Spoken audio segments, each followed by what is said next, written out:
Alright guys, TacticalRab back again today. Hope you're all doing well and enjoying your day so far, and the fallout continues from yesterday's CDL matches. Understandably, the New York guys very frustrated with the situation that they're about to deal with as of late, but also the Los Angeles Thieves guys talking about some pretty awful decisions the CDL made in this Game 5. Intriguing your thoughts in the comment section below. Like if you guys enjoyed the video, subscribe if you are new as always, I greatly appreciate it. Everybody outside the channel, thank you very much indeed for doing that. First of all, this that Jake points out right here, let's see what's going on in the YouTube chat. It's Doug Goat Martin, because of course, New York subliners, after having such a good result throughout Stage 3, yesterday that loss to, the Los Angeles Thieves was pretty difficult for them to take, right? Given, they try and get that second seed right now in the standings, and of course Dallas Empire have a good chance tonight to extend their advantage in that sense, and OpTic could even potentially catch up New York if their form continues as it has as of late. Maybe Doug said to Martin is the one that they need to bring into fix as they had last time. Just thought I'd mention this because I thought it was absolutely hilarious that Anderson points out right here, OpTic comes as Warzone skill competitive gods, maybe a long lost cousin or something of OpTic Scump that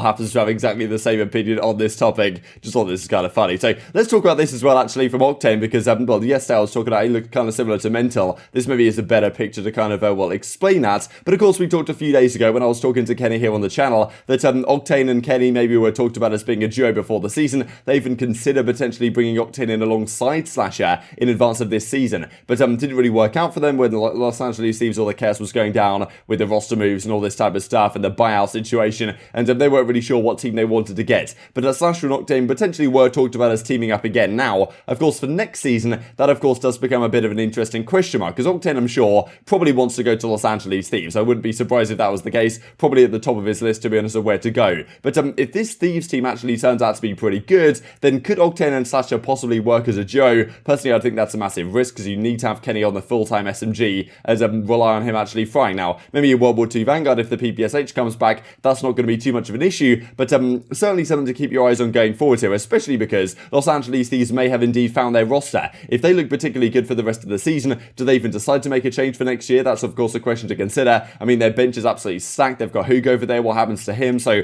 honestly, so many questions right now around the Thieves as an organisation, but these were their results yesterday. Of course, John isn't appearing here because Drazah was dominating the stats in terms of overall and also in the search and destroy. But yeah, John in their team right now, of course, he had a 0.91 yesterday, but it was a very impactful 0.91. Like, yeah, he brought a lot of value on the map, but it really was Drazah in terms of the SMG duo that was turning up, like a 1.22 overall KT, dominated the lobby, but also SlasheR and Kenny doing what you might expect them to do in those assault rifle roles. So cool to see from the Thieves side. And one thing, to be fair to the Thieves, they had a lot of composure yesterday, because they went through a lot, right? I mean, to be fair to the New York guys as well, it was obviously a very difficult series for them. So many frustrations about the CDL from the viewership side, and this is some of the reason why I think a lot of people they don't exactly either find it, first of all, because the simple saying right here, former professional, are they even playing right now? Can't find anything on YouTube. So he goes to YouTube, types in Call of Duty League and tries to scroll down, and you can see right here, this is where it is. You see the live tab, but it's kind of tough to even notice that is indeed there. Like, he's scrolling through to try and find out where it is, and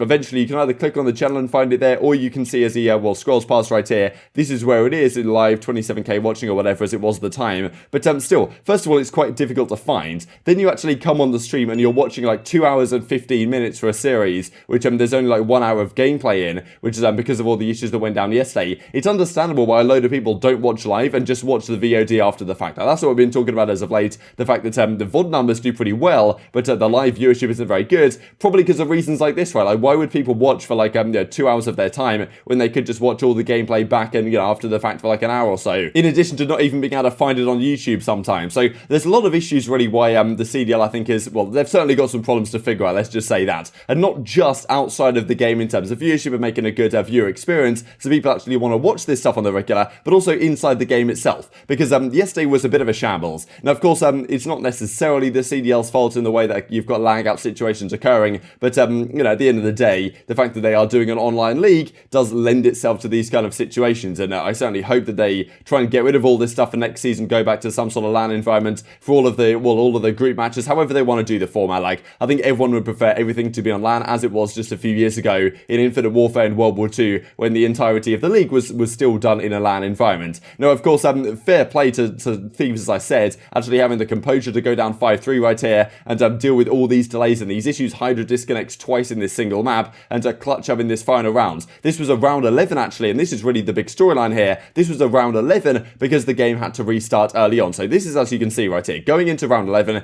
game tied 5-5, but it's Thieves who are actually up 5-4 in this game, because New York won their first defense early on, and then it was Los Angeles Thieves who got their chance on the defense. But the problem is for Los Angeles Thieves, and this is what they're complaining about, and understandably so, is that if you tally up the kills right here, I mean, Close didn't have the greatest time, I think, but still, like, these guys, I think, well, let's actually work this out. 12, 14, okay, they've got 20 kills over here, and I think they had, like, 4 more kills after that, after the first round, right? So they would have had 24 kills with the New York subliners, and then, okay, the Thieves guys, however many kills they had in their first round, they may have had 2 or something, but if you tally these up, you got 15, you got 19, you got 27, so, you know, Thieves already, even excluding that first round, had more kills than the subliners did. That means they should get defense in the round 11, and defense is a massive advantage on a map like Miami where it's very defense heavy. So Thieves should have got defense this final round, there's no doubt about it. They had more kills. The problem is though, because the game was restarted, they then get offense, which may not seem like the biggest deal in the world, but of course this is only a league game. But this round 11, game 5 was incredibly important for both of these teams' trajectories.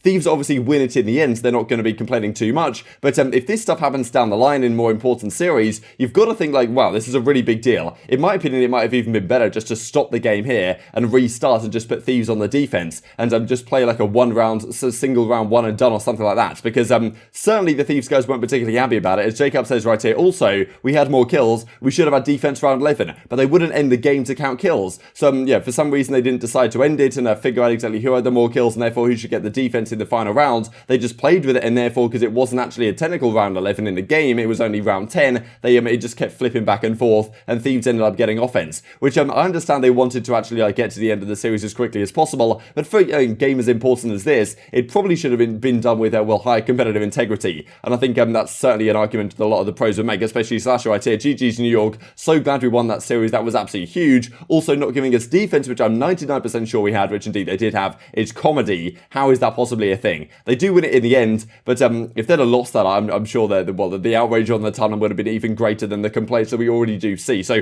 understandably they're frustrated, but they get over the line in the end, and that of course is massive for them. On the other side, New York, they put themselves in a bit of a tough spot right now. Of course, they've still got plenty of time to try and get that second seed for the World Championship, but Dallas are now in a good position, Toronto in a good position with this loss the New York had last night, game 5, round 11, but who knows what other upsets we could potentially see over these next couple of weeks throughout the rest of this stage. Thought this was kind of funny as well from Mudog to want to watch VOD after their game, but SlasheR has other plans. He's outside the back door doing the pull-ups as it is, and you can see John and the rest of the guys sitting there trying to watch back their game and see exactly what they did wrong or what they could potentially improve on for next time. This is something else as well. So we talked about some issues with the CDL here, not only from the stream side. I think there's so many issues, right, where still, I don't know how, so months into the game, they can't even sync up the listenings. I simply don't understand how it can be so much of a big deal. The casters are still ahead of the gameplay. It's just these kind of issues with the product. Of course, myself, and I'm sure a lot of you guys watching, are invested in the players and the fans and the storylines and all this type of stuff, and that's why you watch the game. But if I was a new fan who'd never been interested in competitive Call of Duty before, stumbling across this stream, why would I watch to the end? It's just such a painful viewing experience at times, right? And this is another thing which I thought Tucker points out, which I thought was kind of interesting idea, which other esports most certainly do, which is during the major, for example, this is one of the things why I think that the major just felt exactly like a regular series match, was because you just had the normal player cams up in the top like you normally would. Now what he's done right here is overlaid, which certainly other esports have done in Call of Duty, I'm pretty sure has done in the past for things like listenings and such, when you can actually get the player cams up here at the top the entire time the game is on. That would certainly separate the major from the regular play, and it might just make things a little bit more interesting, right, when we're back on a LAN environment. Certainly something they could do, but it doesn't seem like something they're going to do, let's be honest, at this point or another. And this is just,